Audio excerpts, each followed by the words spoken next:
Preserving your capital, particularly at the beginning of your property investing journey, is really critical for your long-term success. And this video comes on the back of a video we did a few months ago now, to which a DCSV made a comment, and I said I'd do a video explaining the reasons why preserving capital is so important and how to do it. So DCSV, thanks for your comment. This video is really for you. So I'm going to explain this reason behind preserving your own capital in two contrasting scenarios. I'm going to imagine you've got, in the first scenario, £40,000 in the bank, and you're going to invest in property. And the options available to you are an £80,000 house, which is going to need a refurbishment. You have a £100,000 house, which is totally fine. You can stick a tenant in as it is, or you can buy a beautiful house on the same street for £120,000, but the rent isn't that much more. So what you do is you take your £40,000 and you plumb for the middle option, you buy a £100,000 house. And that's you done. Your £40,000 is in that property, you've got one house. If you're not sure, by the way, why £40,000, then see the video I've also linked in the description for you. It should explain how I got to that figure. Option two is arguably more prudent because it's going to allow this second option is going to allow you to scale for longer, and by the end of the video you'll see why longer is better. Let's say you got the same £40,000. You've got the same three options in terms available to you in terms of the properties, but instead of buying the middle property, you actually buy the property for £80,000 and you leave your money in the bank. Even though you could buy a property with all your money, you could buy a £100,000 house, you don't. You leave your money in the bank, because I need you to consider not using your money as part of front-end finance. See your money as part of back-end finance, which I'll explain in a moment. You're going to buy the £80,000 house, but to do so, you're going to have to find a private investor and speak to them and say, look, I've got this house, it's £80,000.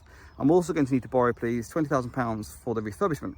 But when I've done that, it's going to be worth £120,000, and there's profit for me and you. I will give you a 10% interest rate, which means I'll have to give you £100,000 back and £10,000 as interest. I owe you £110,000 when it's done. Wonderful, you agree, you shake on it. You go and buy the house. You go and do the renovation, and the house is now worth £120,000. You now go to your bank and say, I've got this lovely house, it's freshly renovated. Please can I borrow a 75% loan to value mortgage? Can I borrow £90,000 from you, please? Interest only. Yep, that's absolutely fine, no problem. Here is £90,000. What do you do with that? You take your £90,000 and you go to your private investor and say, here is £90,000. I owed you £110,000, here's 90. And by the way, the other 20th is coming. You go into your bank account, you take £20,000 of your original 40, and now the investor is paid off. And what you've got now is a brand new house, fully renovated, and you've got £20,000 in the bank. Which situation would you prefer to be in? And the answer is obviously the second scenario. But here's the kicker. What can you do with that extra £20,000 that you have? If not, go and find another £80,000 house, go and speak to the same investor and say, I've got an opportunity to do this again. Can I borrow £80,000 to buy it, £20,000 to do the renovation? I will give you again a fixed interest rate of 10%. I owe you £110,000. Great, let's go and do it. You buy it, you do the renovation, it's worth £120,000. You go to the bank, can I borrow another 75% loan to value mortgage on it, interest only? Yeah, sure. Here's a £90,000 loan.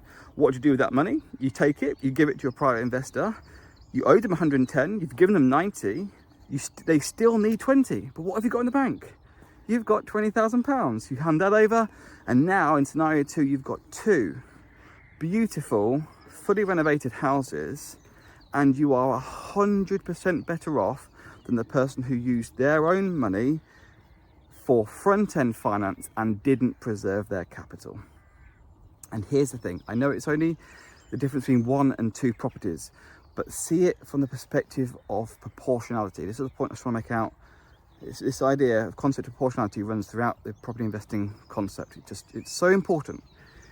Proportionally, the person in scenario two is twice as better off than the person in scenario one who's just used their money without really thinking about how they're deploying it and haven't preserved their capital.